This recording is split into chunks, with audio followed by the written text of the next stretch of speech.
Welcome everybody to the kickoff event for our climate series that is starting now and running through May. I'm Sophie Smith. I'm the Assistant Director of the York Public Library, and we are so happy to have you here today. Just for some information, we are recording this program so that it can be viewed later by others, and we'll trim it up at the end so everything looks good. We have by default set everybody to have their audio off. If you do have a question along the way, please feel free to unmute yourself and ask a question. Mike seems open to that. I do ask that everyone is polite and on topic. That's really valuable. We wanted to set up these programs to have some conversation about the different topics that we're covering. And I really look forward to that. For a little bit of background, this program series came out of a partnership between the Climate Action Plan Steering Committee and the York Public Library. Jerry Runty and Ron McAllister were incredibly helpful in pulling together all of the pieces of this and making sure it took shape. And I'm so thankful to both of them. Throughout this planning, we really wanted to focus on programs that would look at the reality of climate change in our sort of day-to-day lives. And I think this program in particular is really going to be very close to home and talk about the reality that we see in York, every day, or at least every storm. And we hope that it will bring a chance for good conversation in the community. So tonight's presentation is by Mike Sinclair, who is a fourth generation fisherman, the current chair of the York Harbor Board, past president and executive board member of the York Lobstermen Association. So please join me in welcoming him to our Zoom land. Thank you. Yeah, good evening. So Mike Sinclair, and I think at one point, pretty much every member of my family has fished at one time or another, lobstered, ground fished, or what have you over the years. Go back in all been out of York Harbor, where we're born and bred here. So go back into my family history. We started off, my family, we ran charter boats. My great grandfather, he ran a charter boat in the York Harbor in town. His son was Larry Grant. They had the EZ. Everybody remembers the EZ. It's a big blue 50-foot boat and took 50 people out at a time. Everybody remembers that. And they got rolling in the 30s, 40s, and 50s. 50s and 60s is when Eddie's father was going. Larry, when he got going. He specifically, when he started off, when he wasn't working with his father on the charter boat, he ran a mackerel mackerel seiner for Billy Tower out of Ogunquit, and ran that for a number of years. And like any fishery, it moved on. Mackerel wasn't as much as a delicacy as what it was back then. People loved to eat them, not so much. Now, the whole time that's going on, you always had lobster. Lobster is what everybody comes back to. But you had ground fishing, and everybody knows ground fishing is cod, haddock, what have you, the species here, the whitefish. Cod is king. Cod is king in New England, has been since what, 1500s. There's a codfish in the Massachusetts State House there, because Massachusetts pretty much was built on codfish. You go up through the years, cod and haddock was the king in York Harbor as well. The charter boats ran it. You always had lobstering going on. You had other tuna fishing going on and stuff, but it was ground fishing. That was king going up through. You get into the 60s and 70s, especially the 70s, had it go away. We caught up, what have you. You had different things played into it. You had the offshore fisheries going on. 1976, you had the Magnuson-Stevenson Act came in, which started saying and defining what your waters were for your country, and it's a 200-mile limit. So it forced those big factory trawlers. Many of you probably remember the pictures back in the 70s of the Russian factory trawlers, the Chinese boats out there and stuff, catching and keeping everything under the sun, literally right off of Boone Island. 76, they finally moved it, established 200-mile jurisdictions and stuff. So we get back our waters, but the damage was done. Haddock was gone, and codfish was under attack. We were hammering the codfish. You talk to fishermen of that era around here, the Kenny Youngs, the Kevin McCarthy's, the Mark Freemans, you talk to them and it was going gangbusters. There was, Ellis Batson, there was, I think, 6 or 7 different draggers just in the harbor at one point in the 80s. Then you had the charter boats going, the Porpoise 3, the Easy, a bunch of different 6-pack boats, Billy Coit, my father Eddie with a 6-pack boat then in Lobstering. You had a lot of fishery going on just in here, and that's just out of York Harbor. You have all kinds of other fishing going on from the other harbors out there, all going after codfish. And what inevitably happened, because we were late to the party with putting any type of restrictions on other than a minimum mesh size, was we started catching them up. Started becoming harder and harder. And then the regulations started. So like anything, regulation started. We caught the haddock up, caught the codfish up, because we weren't really as foresight as what we should have been at the time. So you're going from species to species and stuff as going on. So we catch up cod, and that is the major predator for lobster. So you go back through and you look at our landings through the state over the years, and we always historically caught around 20 to 25 million pounds of lobster per year. And that's state landings going back to the 1880s. I looked the numbers up today and I was amazed that, back in 1886, we caught 23 million pounds as a state. You fast forward 70 years, I think it was 1958, we were catching 22 million pounds. So we were staying pretty consistent with our landings, going right up through, even into the 80s, we're catching 20 million pounds of lobsters a year. So the 90s hit. And what happens? Lobstering goes just like this in a skyrocket. We started catching 40 million pounds, 50 million pounds, 60. So it keeps going until 2016. We're catching 132 million pounds of lobsters a year. It's since dropped down. That was a big year and whatnot. But lobstering has been king. That's the species that's there now. And fortunately for lobstering over the years, it is a resource that has been managed by the fishermen for the most part. And anything that's been very important or come out of there for conservation purposes has come out of the fishermen. And that goes from back in the 1930s, the V-notch law came in. You already had keeping V-notch or keeping egg-bearing lobsters were prohibited before then, but we put a marking in place where a V-notch came in. So that prohibited those big female lobsters that had bred at one time before or had eggs on. You couldn't keep them anymore. You had minimum and maximum sizes came along. So all these things help the health of our industry. And it all came about through the fishermen being the closest to the resource and seeing the effects of it.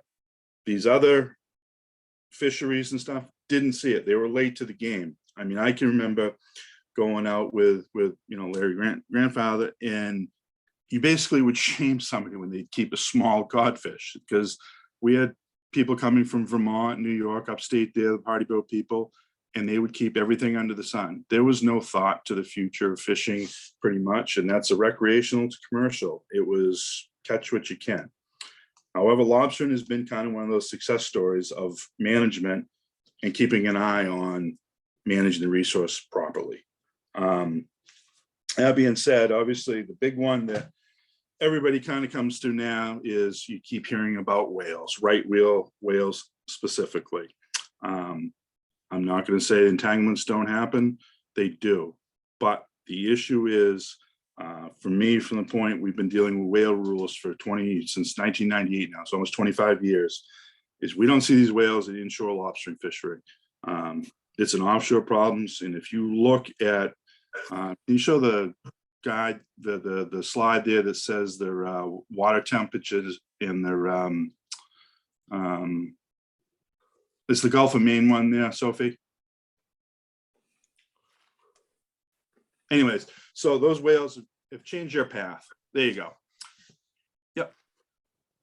So if you look at that slide, and if you look at the Gulf of Maine area where that little red is, those whales historically were up into their close to shore, and they'd go down into the Gulf of Massachusetts, Massachusetts Bay there, and they'd end up in the Bay of Fundy. That's that BF that you see in that little one. Now, what the right whales are doing now is they are following their food source, which is the copepods and, the organisms and all that. I know Mike Macy's on here and he can tell you exactly what they eat. But they follow the food source, and that food stays in certain water temperatures. So the water temperature now is pushing those whales into places where there was never any whale protections.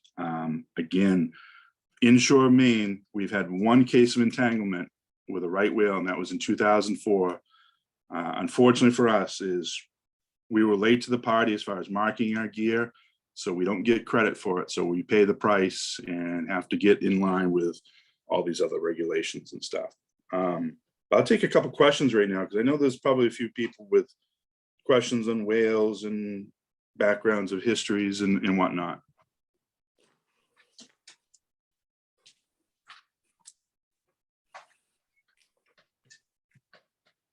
Okay. We don't have any hands up, Sophie?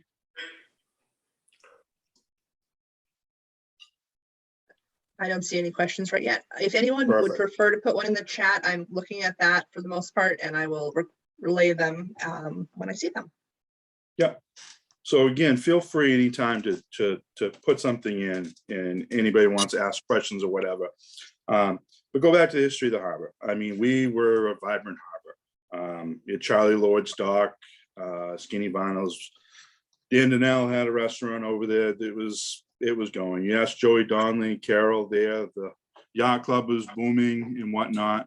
But commercial fishing was king in the harbor. The big boats were in there, the big charter boats, the big draggers and all that. Now, as things change, and obviously it's climate change. Everybody references climate change, but what is climate change to a fisherman? We look at, you hear all these horror stories, emissions and what have you. I don't know the first thing. Jerry Runty has given me a bunch of talks before at harbor board meetings and other ones and stuff, and emission stuff is literally over my head. But I look at climate change in a couple different ways. I'll give an example on what climate change to me as a fisherman, something that I look at, and this is an easy example for everybody to look at, is look at the Wiggly Bridge Causeway. And back in the 90s, that was rebuilt by John McKenna. And I know this, my mother did his books for him back then.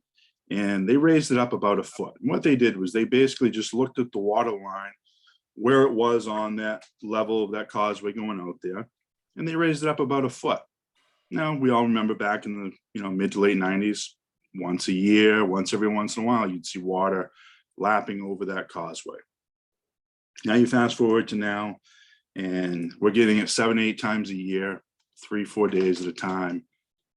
There's no question sea level rise is happening. It's coming in. You look at what we just dealt with for the high tides there back in January, and the town dock. That's 6 inches from going, electrical conduits from going underwater. Sea level rise is an issue, and it will become a greater issue going forward for fishermen, because it's going to affect a lot of infrastructure, and it's going to affect a lot of different things. Now, that's just sea level rise. We know that's coming in. The big one is storm surge. Now, storms, obviously, we're getting more and more frequent storms. Everybody loves to reference the storm of 78. And I know I've talked with different people I see on here tonight over their experiences in the storm of 78. I was a little kid, I can just barely remember it. I remember going up to Long Sands and seeing the big boulders thrown across Long Sands Beach and went, wow, and the big waves. However, I do know the 2007 Patriots Day Storm, followed next year by 2008, the Mother's Day Massacre Storm, as we call it. So during those storms, we had seas of 30 feet for 3 days. We had winds 40 knots, that's over 50 miles an hour for almost 3 days. And the result of that is you have lobster gear, and a trap weighs about 60, 70 pounds. And we fish pairs. There's 2 traps to a line over in York. And the result is that lobster gear moves about a mile. Not a good thing, because obviously wire gear and all that, and you either lose it or it gets mangled up where you can't use it. It ends up costing a fisherman thousands of dollars to replace the gear and stuff. But you look at that storm in 2007, that Patriots Day Storm. I was tied up at the York Harbor Marina at the time, and my spot was actually right beside Town Dock 2. And I had Gardner Marshall with his boat right ahead of me. And their dock, the marina's dock, actually broke loose and pivoted on one pylon, and both of our boats were right literally into inches of water at low tide. And there was nothing we could do. We had a 3-foot storm surge in the harbor, and you couldn't do a thing about it. That's a real thing, the storm surge. People talk about sea level rise all you want, but it's these big storms and the storm surge that causes the majority of destruction. So they cause the majority of the destruction in your harbor. Somebody have a question?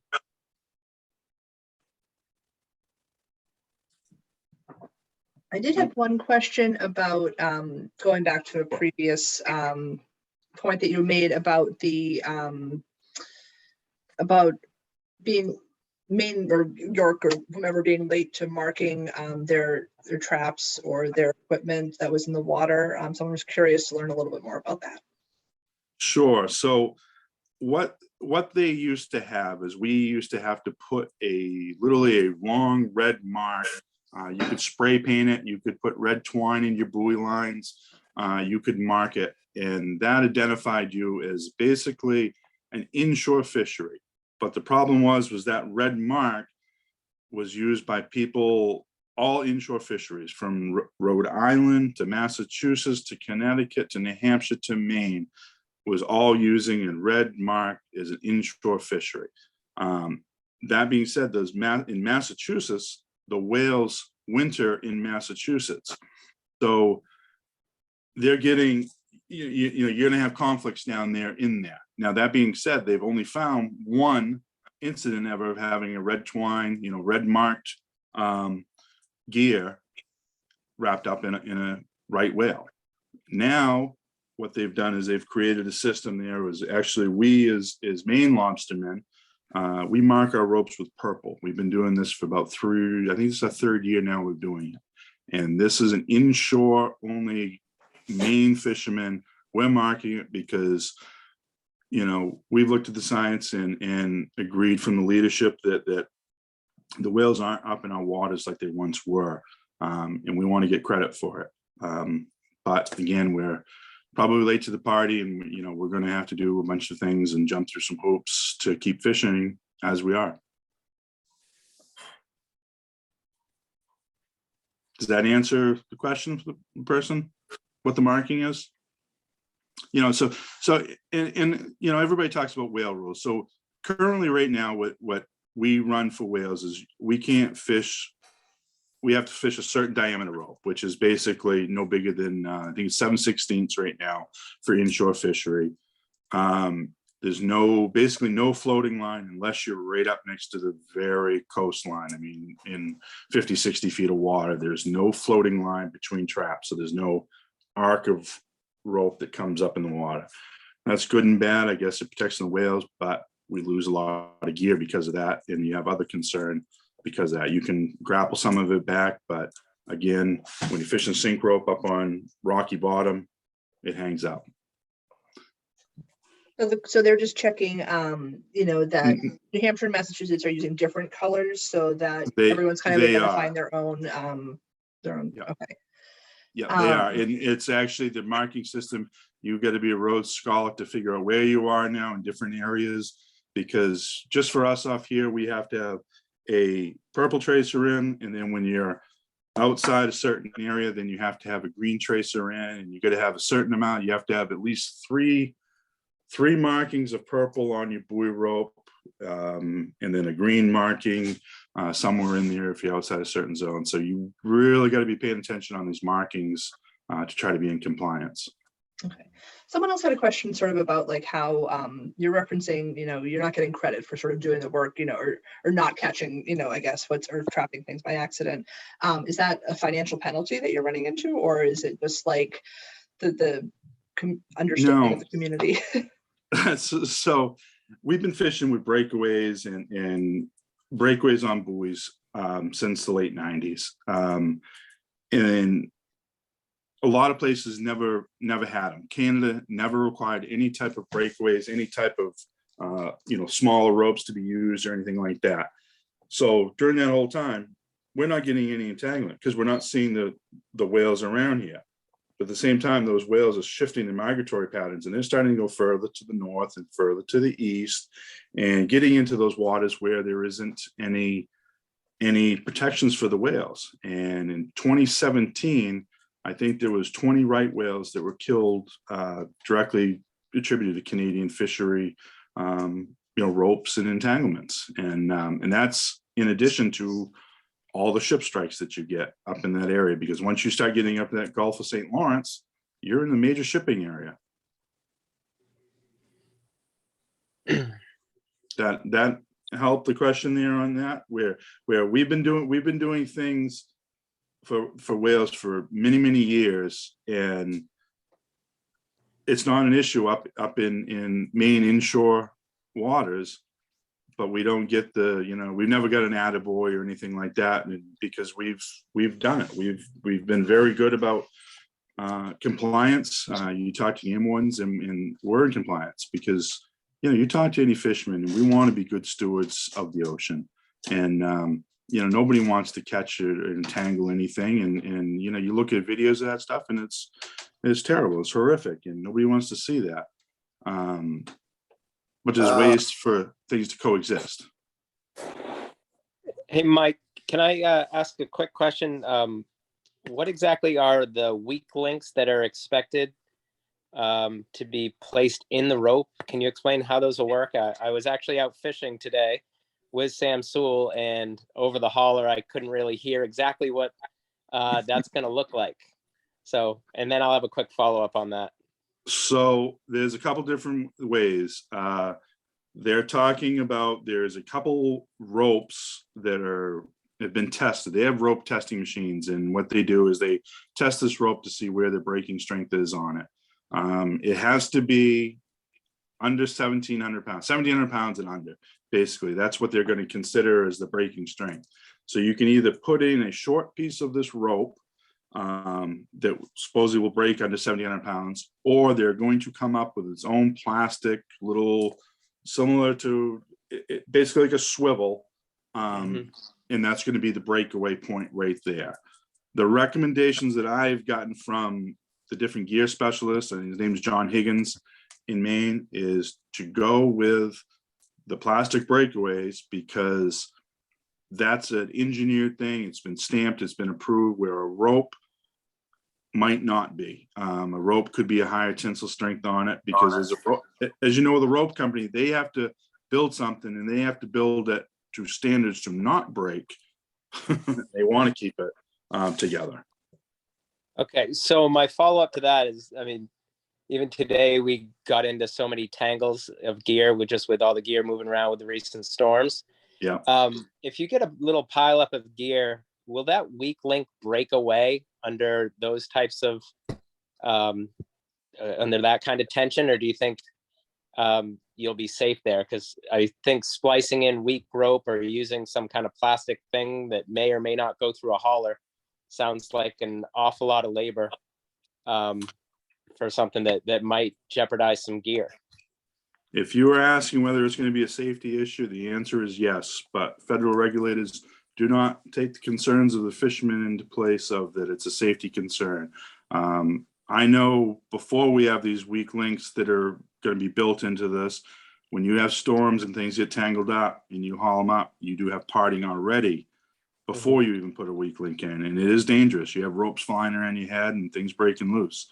It is a safety aspect of it that I do not think the federal regulators took into account, but it's what we're dealing with. Okay, thanks. Yep. So anyways, we'll go back to climate change on that one. So sea level rise. obviously it's a big thing. Storm surge, it's all one and the same. Storm surge and sea level rise are the same thing. From the harbor board's perspective, I am on the harbor board. We really are pro commercial fishermen.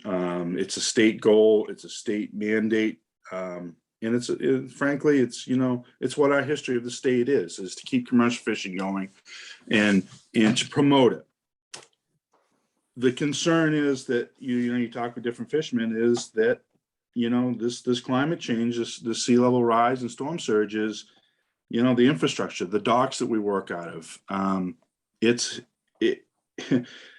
We rebuilt Town Dock 1 in 2011, and I was a part of the process, and I know Joey Donnelly's on here, and he was on the harbor board then the time, and we talked about sea level rise, and we probably should have talked more about it because it was becoming known then, but we didn't give it enough lip service on that one. So the state's goal is, what they're saying is to plan on 1.5 foot of increase by 2050, but plan on 3 feet by 2050. So when you make a plan now, you have to be planning for the future at 3 feet.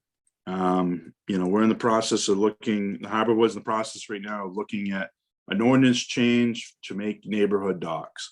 And one of the things that we're specifically putting into it is a piece on climate change, namely sea level rise and storm surge.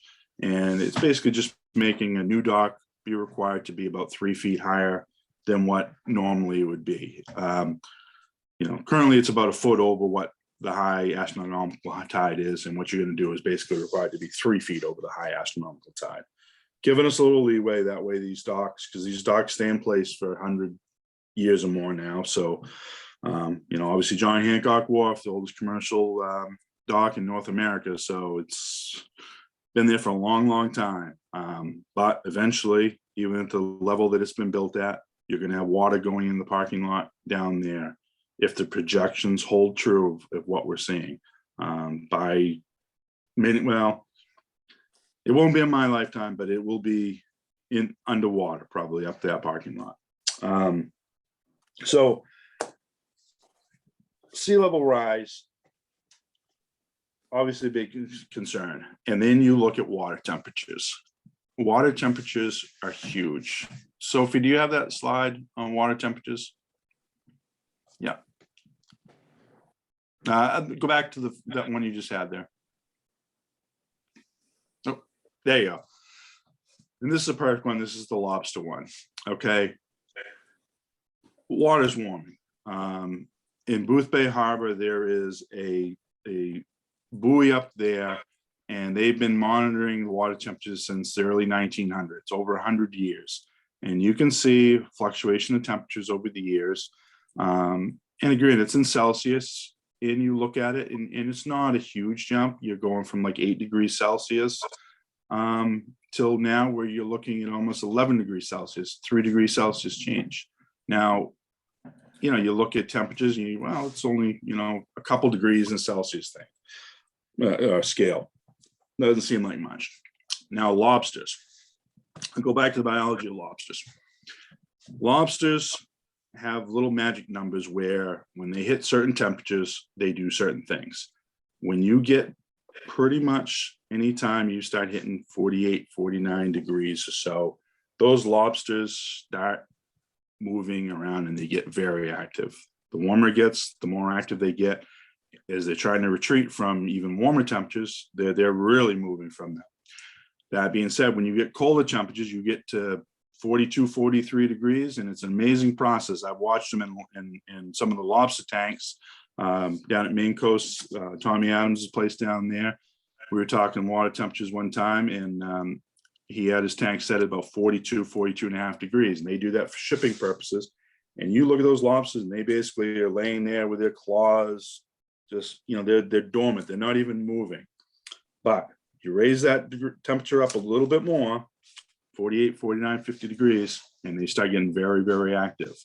Now, there is a certain temperature, obviously, that they get moving and they're going and they're active. Now, the waters are warming.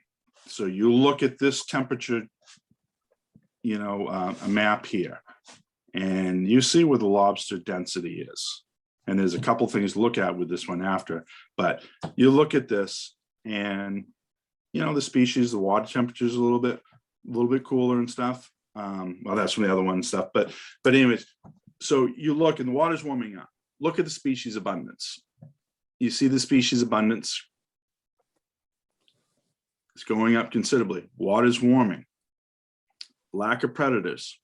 So you can see where lobsters really, really benefit. Now, if you go back to that circulation one there, Sophie, there. Now, the key is with the Gulf of Maine, it's the mixing of water. The mixing of water is what really helps lobster, especially lobster settlement. When you get up into that Bay of Fundy, that area up in there, you've got almost like a whirlwind of settlement of water, warm water and cold water mixing. And when those lobsters shut up in there, they get dispersed over a large area. Down in the southern part of the state, down here in York, we get settlement. Pat White was always very, very good about this, the settlement project right off of York. We have settlement, but nothing to the degree, you look at the numbers over the years, nothing to the degree that down east has, mid-coast Maine. And obviously, when you look at the biomass of lobsters, you see it in abundance. So as this water is warming, that major biomass of lobster is moving to the north and east. That's why the mecca of lobstering used to be mid-coast Maine, that Friendship area to Penobscot Bay. Now it's Penobscot Bay right to the Bay of Fundy up in there, and obviously into Nova Scotia. It's shifting further to the north and east. I don't think the sky is falling by any means for the southern Maine fishery. We're pretty consistent on our landings down here, and I think we're talking with most of the guys. We had fishermen around here. We had a very good year. Price was very good, and we had a very good year. So the sky isn't falling by any means with these lobsters moving. Somebody have a question?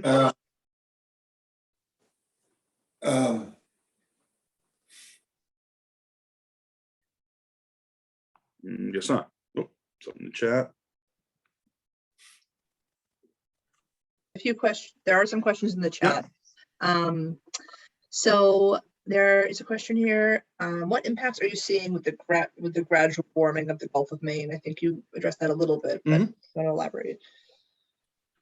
Well, we're seeing different species now, and more abundance. I mean, we would always see like the black bass here and there on occasion, and now they're pretty much here every year. You're seeing these little triggerfish, which are basically semi-tropical fish.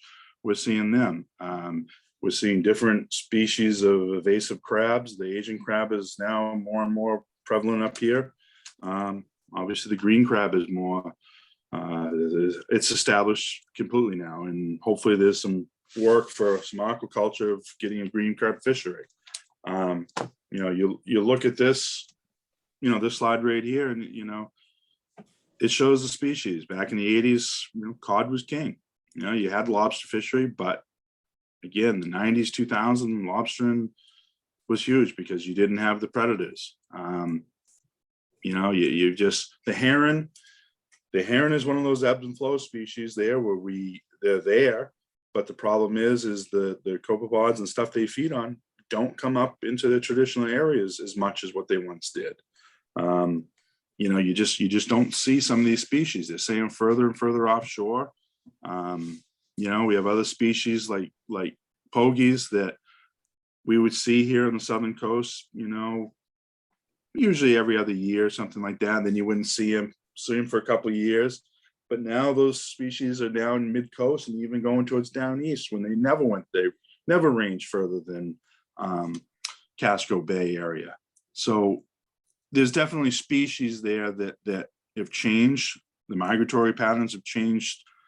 Whales, herring, everything. And the big thing is with any species, it's food, and water temperature drives the food. And all those little organisms that the heron feed on, that the right whales, they are moving with that water temperature, and that water is warming and the water is getting too warm in the Gulf of Maine for some of those species of little feed for the animals to stay up in here, and they're moving. And you know, it's a changing fishery every day.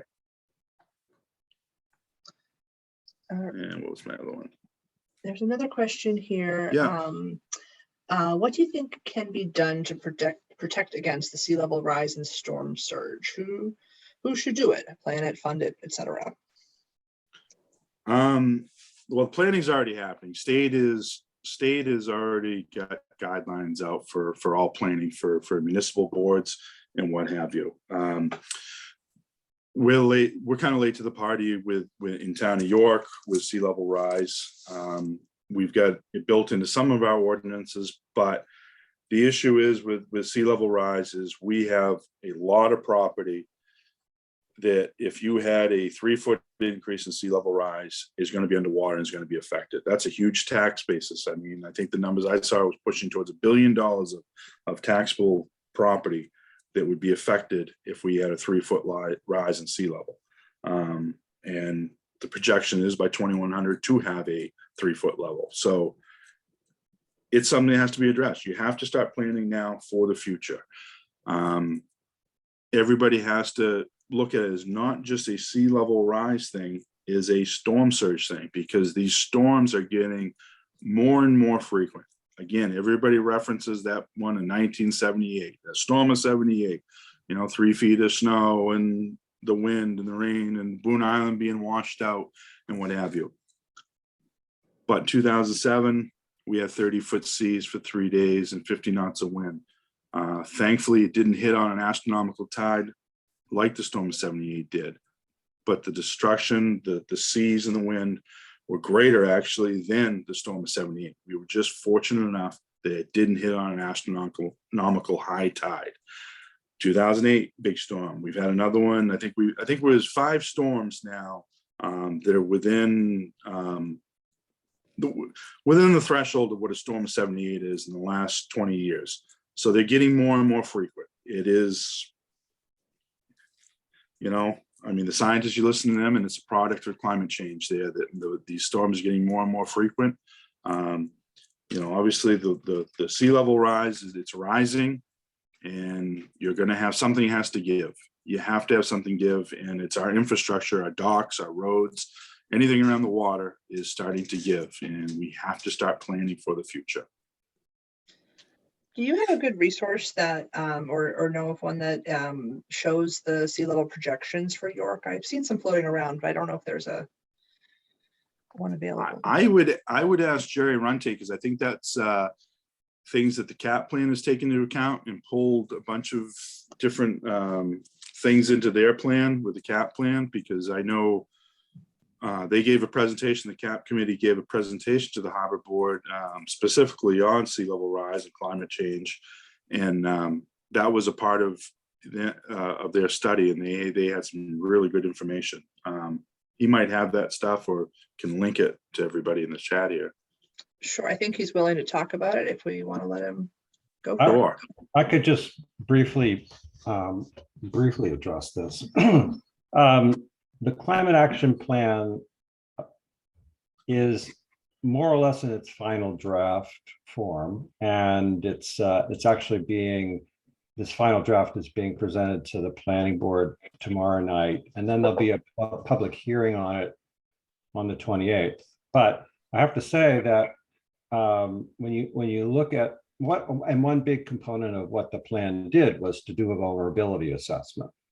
What is the impact of various scenarios of a combination of sea level rise and storm surge? And so our consultants actually, and in cooperation with the Southern Maine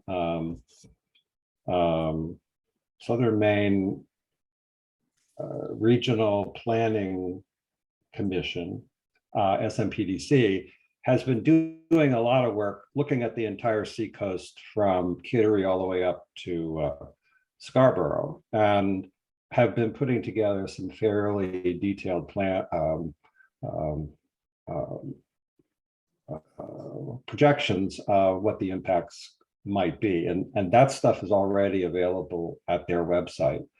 But the climate action plan, frankly, a major part of it will be to really try to begin the early stages of planning on, okay, we have a sense of what some of the monetary impacts are, the fiscal impacts.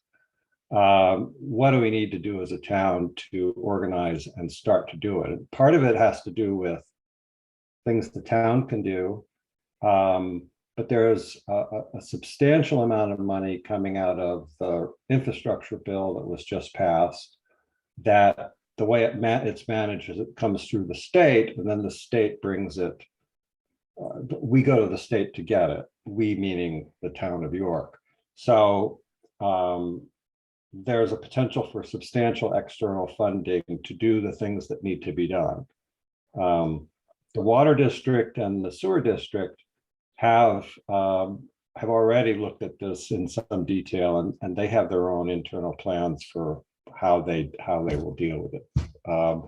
But there's a lot more information to come as soon as well, actually, if you go to yorkcap.net, which is the website for the climate action plan, and look at meeting materials, in a number of the presentations that are summarized there, I think the kind of projections we're talking about are already up there. I can also link to some of those resources on the library's website with the recording of this presentation so that they can be gathered together as well. In the climate action plan, I look at the climate action plan as this is going to be things for the next comprehensive plan in 10 years time.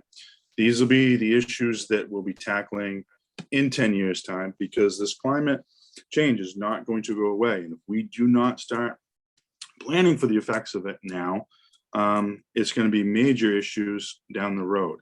But I look at the CAP plan is a series of recommendations that are going to be crucial 10 years from now when we have another comprehensive plan, and these things that we have to put into place. We have to change things because it's not going away, some of this stuff. And as much as we want to put our heads in the sand, it's not going to. And, I'm a fisherman, and we're very conservative, and we, for years, kind of, you talk to different guys and, our heads in the sands on things. But when you start looking and you open your eyes and you see the actual effects going on, you got to start thinking about it. You really got to start thinking about it. That being said, the future of the fisheries. What are the future of the fisheries in the Gulf of Maine? I think one of them is aquaculture, and I asked Mike Macy to come tonight because he's been very involved with aquaculture, and I think that's the future of commercial fishing in a lot of aspects in the state of Maine. Mike, can you want to say something? You're muted.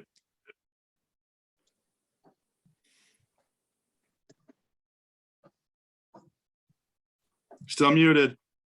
I know, I got it. There we go. I'm doing this from my phone. My kids have my my computer so they can watch the Olympics.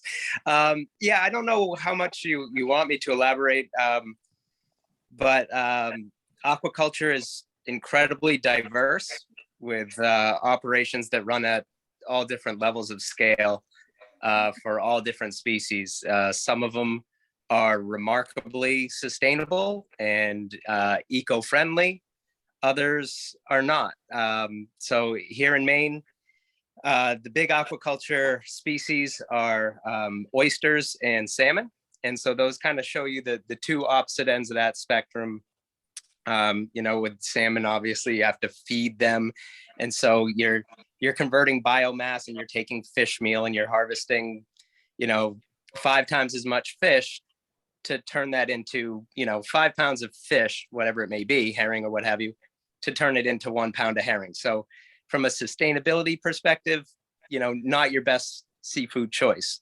Oysters, you put them out in the ocean, you put them in the estuaries, they filter feed, take out excess nutrients, and they're processing that plankton, and you're producing protein with essentially, and farming with no water, no feed, no nothing. And so that is incredibly sustainable. So aquaculture is definitely booming in Maine, and the Department of Marine Resources is at times struggling to keep up with the demand. And but it's certainly given folks who want to be in the working waterfront another avenue and another way to make a living on the water. Yeah, and that's exactly it. It is commercial. Yep. I'd like to ask a question, Mike. Jim Smith. Maybe you or Jerry and Mike Massey, thank you, because I think aquaculture probably is the future of the fisheries, although it sort of shouldn't distract from the fact that climate change is going to affect us all in very dramatic ways. Can either you or Jerry comment on what the effects are in the York River and the marshes? We know the river is kind of the spawning ground for so many species of fish and lobsters, et cetera. How this might affect, and I'm not thinking particularly about storm surge. I'm thinking really about the slow rise and expansion, probably, I would imagine, of the river itself. Any thoughts about that, or any work been done on that you might comment on? First and foremost is, the marsh grasses are crucial because they're such a huge carbon store, and it is a concern. It's definitely a concern, the York River and how things are changing. You get your marsh grasses there and you worry about the erosion. The Harbor Board is trying to manage the river to prevent erosion as much as possible. We're looking at, trying to put something in place for plantings in very sensitive areas, the unstable bluffs and steep slopes, to try to get those bankings stabilized. Obviously, the river is a nursery for so many different species. Mike, you're a marine biology teacher. How many different species are in the York River that use it as a nursery? I think there's 28 fish species that use it. I wouldn't say all of them use it as a nursery, but quite a few. Yeah. So,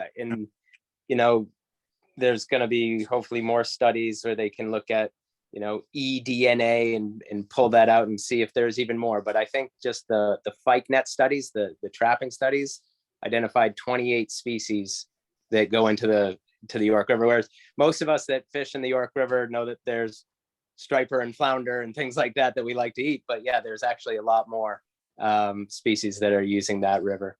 Yeah. And just one thing about managing the river and sea level rise and its effect ecologically. Marshes and the marsh grasses, they do grow over time. They can grow vertically and keep up with a certain degree of sea level rise. As sediment gets deposited and those grasses die, and it accumulates that organic matter, that peat, and it can grow vertically.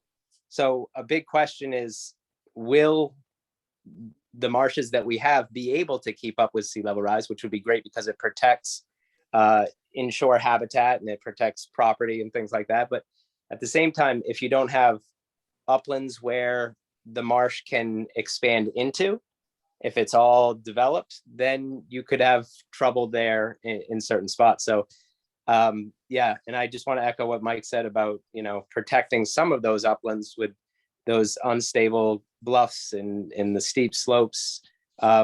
Those could be really, really valuable habitat that we have to look at ways to protect them. So if those are on residential properties, the area running up towards the Route 1 bridge, Rice's Bridge, I've got a friend who's a marine biologist up there, and they're just watching their banks just erode away.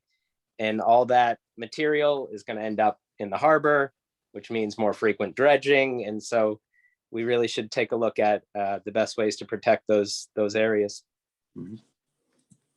One thing I can say is that the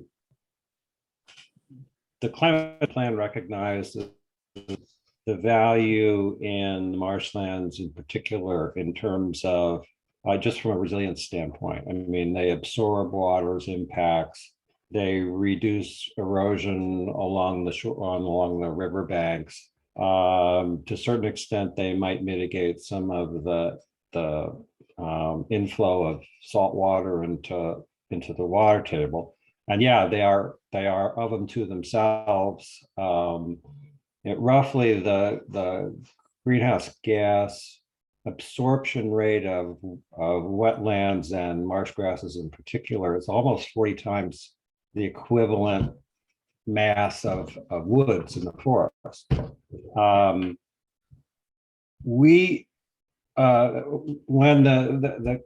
you see the climate action plan, we organize the goals into 8 categories, and one of them is natural resources. And 2 of the 3 goals are permanently conserving land, including wetlands and estuaries, estuarine systems, to protect resources for both climate resilience and for emissions reductions. How you go about doing that and who funds it, those are things that people are going to have to work out into the future. But one thing, one area where we didn't delve into a lot of detail was detailed quantification of that. The state is in the process of doing a very large inventory of marshes, marshlands, eelgrass over the next year and a half. And when those numbers come out next year, they'll be the basis for, what are we really looking at? I mean, you can talk about these things subjectively, but you really have to know what the actual physical aspects are to what you're trying to cope with. That's great. I also want to mention real quick that the one of the talks in this program actually specifically about the marshes and salt marshes here in York. The Land Trust is bringing in some people to talk about that and some of the work that they're doing with it. So I think we'll have the opportunity to dive into that facet of it. March 9th is the date for that talk. Yeah, sorry, not to interrupt. No, that's great. Yeah, myself and Dave Weber, another Harbor Board member, we brought out Pete Slavinsky, who's Maine Geologic. He's the one that writes a lot of these maps for these different resource protections, the unstable bluffs and all that. And he went out and did some mapping, confirming some things on the river and looking at different things on it.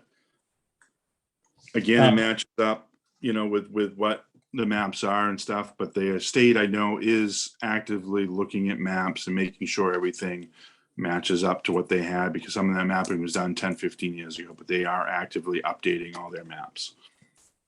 One other thing that is available right now on the website that I mentioned is an interactive mapping system.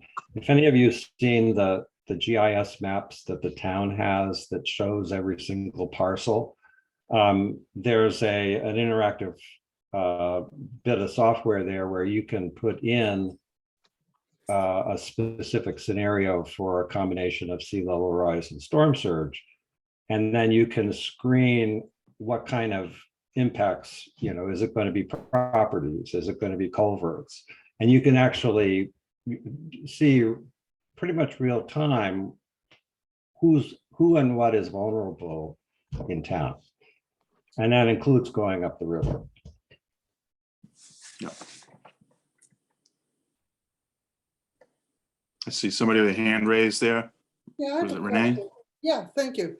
The only reason I'm asking this is because I took photographs and shared with my friends, and I have a friend in Thailand, and he got really anxious when he saw that long sands were putting the cement walls there to prevent whatever. I don't understand the whole thing. Apparently in Thailand, there's a movement to get rid of those cement seawalls because they're finding there the water temperatures in and around that water that's rushing to shore gets warm extremely faster. And I laugh because I told him this is Maine and he's in Thailand and it's warmer there. And we've got mostly rocks in that area.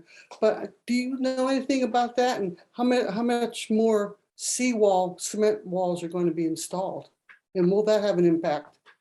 Maybe some other people might have the answer to that here tonight. I do know with talking to one gentleman from the state that they were not happy with the design of that. In one of their wave pools, they actually were showing what was doing is after a big storm, it was actually pulling a lot of the sand off the beach and pulling it offshore. So I know the state wasn't happy with the design, and I know the town paid a pretty hefty fine on that. So that's all I know on that. I don't know how much it expanded. Is there anybody on here that could answer that? I can't. No. It all Such a- predates. Can only answer it sort of anecdotally that the issue with the state had more to do with bureaucracy than the design of the seawall. Yeah, And, again, this guy's and the amazing. seawall itself is Yeah. proving to work the way we hoped it would work, which is that it's reducing the impact of the energy of the Yeah. waves as it hits the road. I don't think there's any good solution. And I think 30, 50 years from now, you're going to see the ocean will be all the way back up to the high school. So I Yeah. don't know Well, how you're again- going to stop that. Again, I was just saying, he didn't worry about the movement. It was just that he realized we're heating the ocean in those areas where the seawalls are being installed. I didn't even think of that. Yeah. Okay, thanks. Yeah, and Aqua Jim says, I don't know what the right answer is there because again, the sea is going to keep marching on and it's going to keep going further in. And realistically, what's the only way to prevent it is either you put a bigger seawall up there and you going to have the effects of warming it up, or we come up with some design that works. I don't know the right answer. I mean, that's for an engineer, that's for sure. But anyways, Holland has the right answer. good point. So anyways, getting back to the future of fisheries, aquaculture obviously is to me is probably going to be one of the big ones of the future. Lobstering, basically we're farming lobsters is what we're doing. We're farming lobsters as it is. But the species themselves, before we would always catch lobsters, lobsters that were shedding, molting, we'd catch them up near the shore, right close to shore, 20 feet of water. Now what we're finding with the changing temperatures and changing climate and what have you, is we're catching lobsters shedding down in 20, 25, 30 fathoms of water. We're catching them deeper. They're not coming as close to shore as what they did before. The lobsters are here, they're there. Again, we had a very, very good year, but the issue is they're not coming up, and the majority of them are not coming up like we once saw, 15, 20 years ago. The fishery is changing. Like anything, these other species over time, different guys fished on different things and moved around, and other species. Now with the way regulations are is a fisherman can't really look at other species to go into because of the regulations on everything is you're a lobsterman. That's it. You're not a fisherman. You're a lobsterman. We don't have many other opportunities. So we got to have this and make sure it's right. And we got to get the climate change right to make sure we get a future for this fishery. Obviously, you're not getting much for the younger generation getting into fisheries. And, there's been talk about permit banking and allowing your licenses to be sold to the next generation of fishermen, because there's waiting lists now that are 10 to 15 years to get licenses. But that doesn't solve the issue of getting younger people, a younger generation to go fishing. It's a history we need to preserve. It's New England was founded on fishing, and we need to preserve this history, and we need to make it right, but we also need to mitigate the effects of climate change on the fisheries itself. Thank you. Any more questions from tonight? I'm sure people got to have some questions. I don't see any others in the chat. I'm going to let people think on that for a minute and briefly plug some of the other programs that we have coming up in this program series. Let's Next up see one. is Joey Donnelly has his hand up right now. Yeah. Mike, are many kids taking advantage of the lobstering program the way Sam Sewell did? And I know Matt Nowell's son did, and David Weber's boys did. So we have a lot of young lobstermen in New York Harbor now, but I don't know whether there's a growing number of that like that. So like anything, you know, our lobster population, I think our average age is probably now in the 60-year range. You know, I'm in my late 40s now, getting older, Joey. And, you know, my kids are, you know, they loved going out fishing, but they never wanted to make it their you know, life. And they've gone on to other things and whatnot. Unfortunately, no, because unless you have more kids coming around that are sons or daughters of fishermen, we don't have anything really in the pipeline after this. So the future is going to be that generation, the Sam Sewells and the Croy Nowells having children potentially, or you know, enable us so we can sell licenses and maybe bring other people into the industry here. Yeah, Mike, could I just kind of add a follow up to that? So that was essentially what my question was going to be, was kind of your feeling on the demographics and the mix of fishermen in New York Harbor. So I think I'm hearing you that you might have some concerns for commercial fishing in New York, and that there are definitely some kids. Like, my opinion is there seems to be a pretty good mix in the age of fishermen, and it's probably more of a span now than it has been for a really long time. But that's only because you've got Croy and Sam, who are really young. I know a lot of the guys that are your age and who have had kids, you know, that have taken my class in high school, and a lot of them don't seem to be as interested in fishing. So do you think that's a real concern, that we're going to lose fishing just out of attrition in New York, or do you think it'll be, or is climate and maybe regulation even a bigger threat? It's regulation more so than anything that's causing the issue.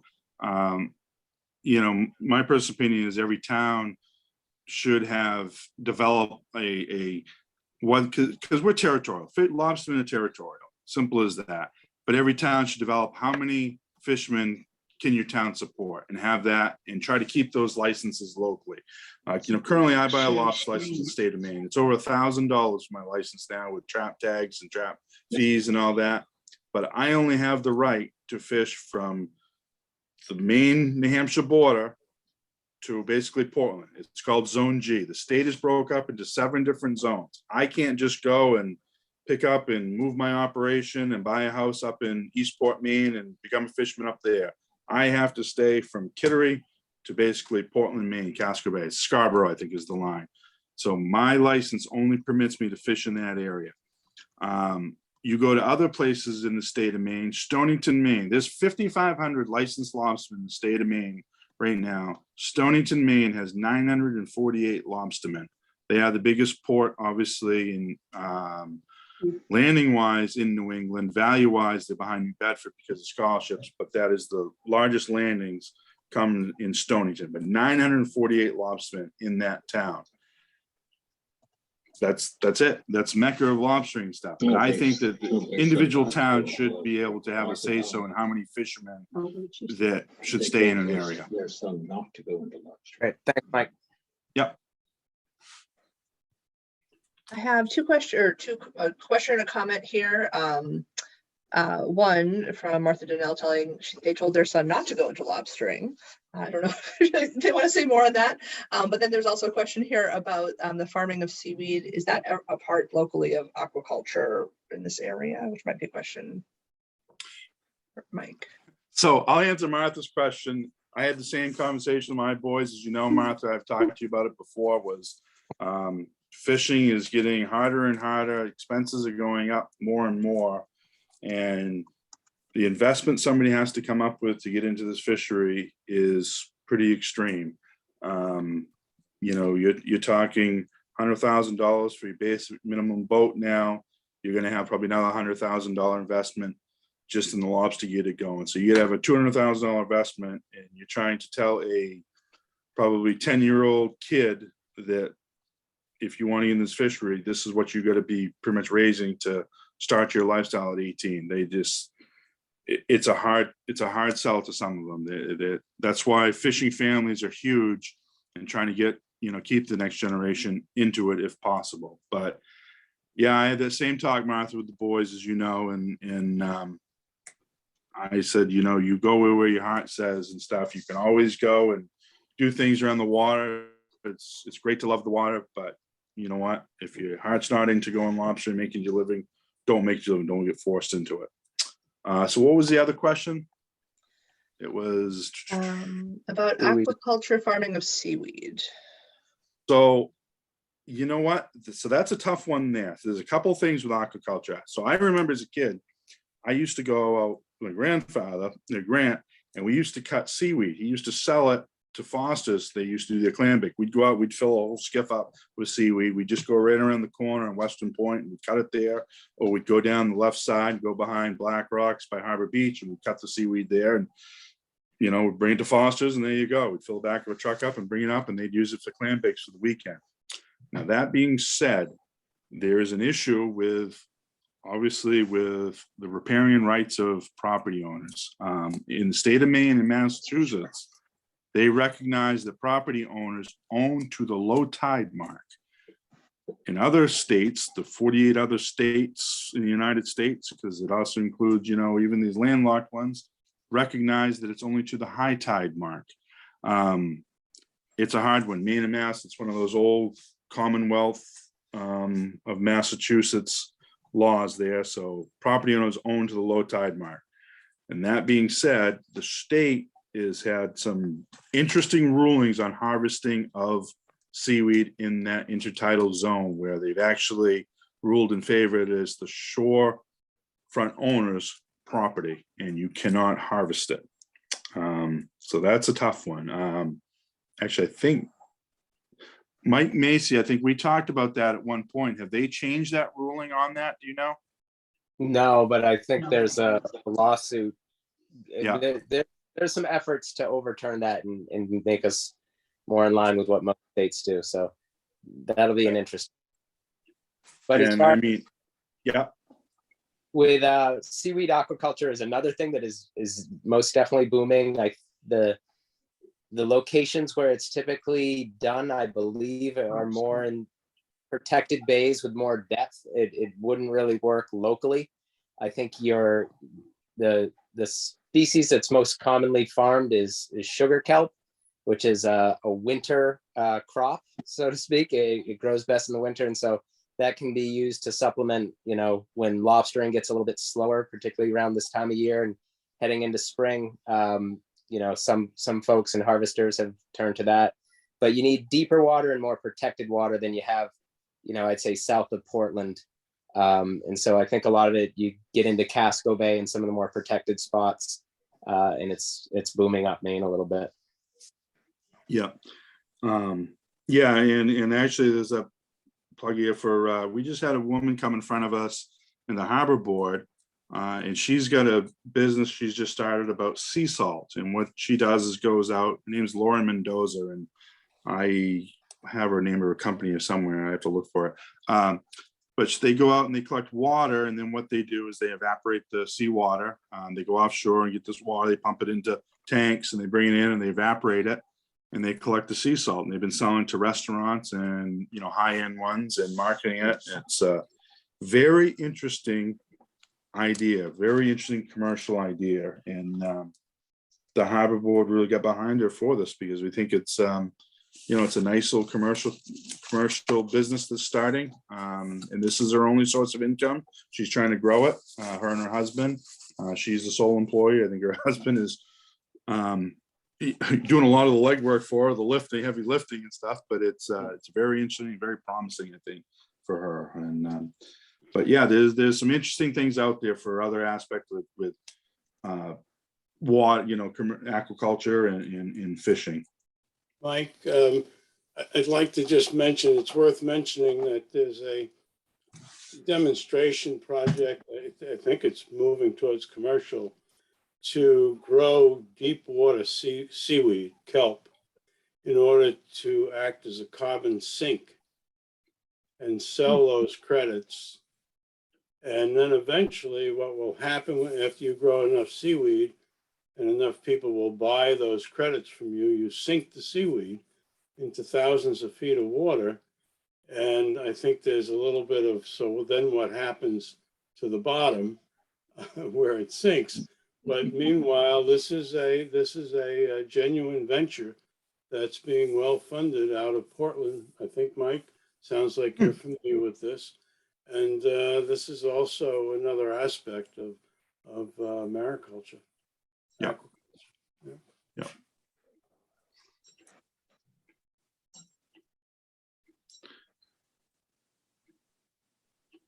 So Sophie, you wanted to put your plug out there. I'm sorry before. No, it is perfectly fine. There's a couple of other programs, there's a lot of other programs coming up that we have put together on very different topics. But, you know, as I want to make sure we welcome everybody to all of them. Next up, we're talking about politics of climate in Europe. That's very different than this. But then after that, March 1st, there will be a program about the Maine Climate Action Plan, which is more, some of the slides that you saw today came from the work that they're doing on the state level to address some of these same issues. As I mentioned, the New York Land Trust will be talking about salt marshes coming up. Also looking at tick-borne diseases and some ecology, some mental health issues around climate change, and some Indigenous rights issues as well. There's a whole lot coming on. yorkpubliclibrary.org/climate. It's all located there. I will also be putting up resources to all of the talks and the recordings of those that I'm able to on the website as soon as I can, and collecting all of these ideas and notes that I've taken to collect it all in one place, hopefully. There's so many fascinating pieces of conversation coming out of just this first talk. I really look forward to all of the rest.